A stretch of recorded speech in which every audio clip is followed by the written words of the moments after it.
Good morning, everyone.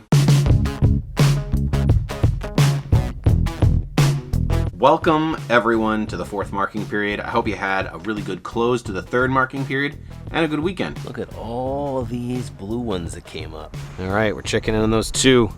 They're going to become the big poof flowers. Over here, we got an orange one coming in.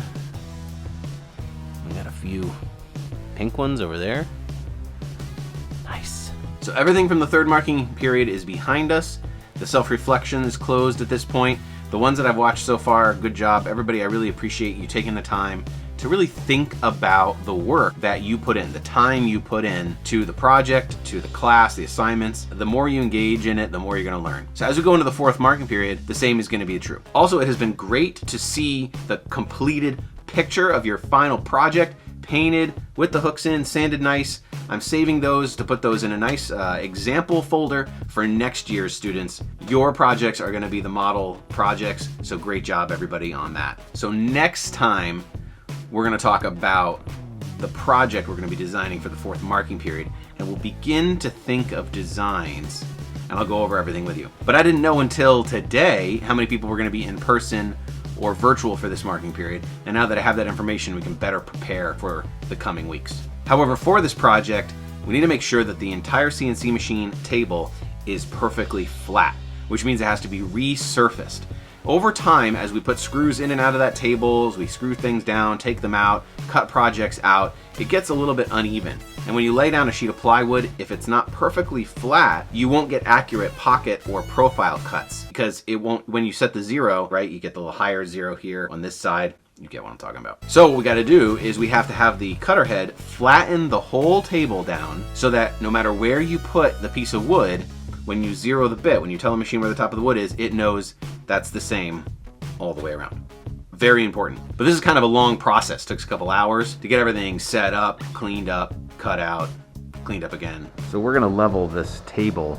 First we have to zero this X and Y using the contact points, which means the computer is going to move until it hits this block.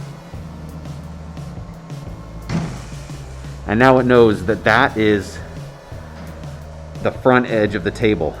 Then it's going to move this way till it hits that block, and it knows that that's the corner of the table here.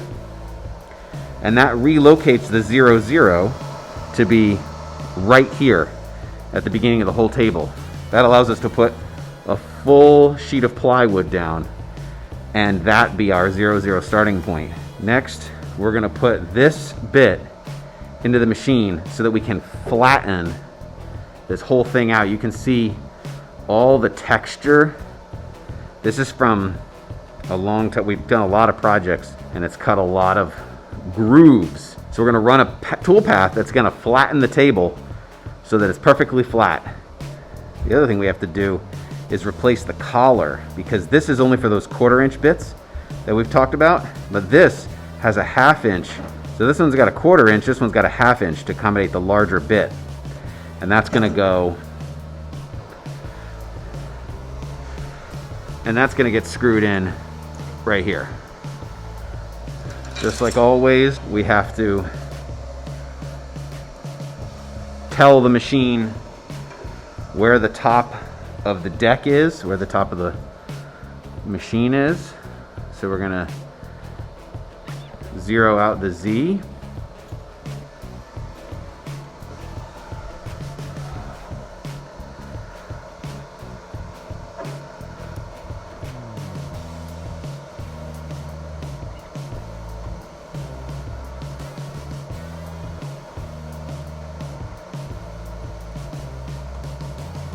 All right, now we're ready.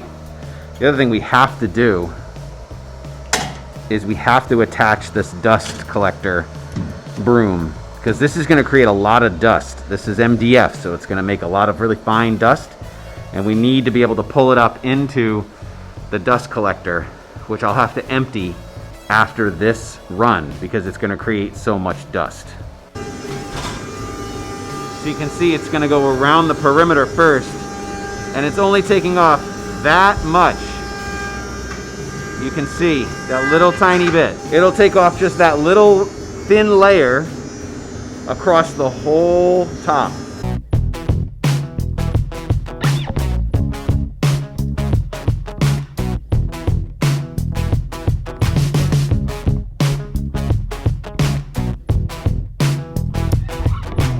That's how far we are.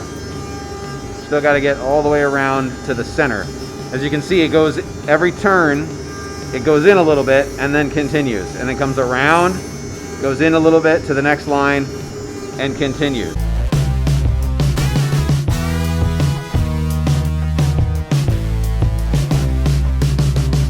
All right, it's all done. And I don't know if you're going to be able to tell from the camera if it looks flatter, but in person it definitely looks flatter. You can still see all the deep grooves from the previous projects, especially the big ones where we dug in a little too far. So now when I put a piece of wood on here, I know that no matter where it sits, it's going to be level and the same distance from the table to the head of the bit. We want that pocket to go down a 1/2 inch. We know that it's going to go perfectly a 1/2 inch down, and whatever we have left, let's say it's a 3/4 inch piece of wood and we go down a 1/2 inch, we'll have exactly a 1/4 inch left at the bottom, which is going to matter in the next project. So now this machine is all set up. This machine is all set up. We are ready for the next project. So now that that's all done, we got both machines ready to go for you. We got the one ready to do the custom sides. We got the big one ready to cut out the projects, so I can tell you all about it next time in the next Good Morning video. Also, if you haven't seen the MHS mid-year concert on Colonial Corner, check it out on YouTube. Watch your classmates perform awesome. They did a really great job. I'll put that right below this video. So that will wrap it up for today. Check the module, new module, 4th marking period module, so make sure you check the right one. We're not in the 3rd marking period anymore, 4th marking period. Check the 4th marking period module, and I will see you in the Google Meet. Remember, Morristown cares about you. I care about you. Be excellent to each other.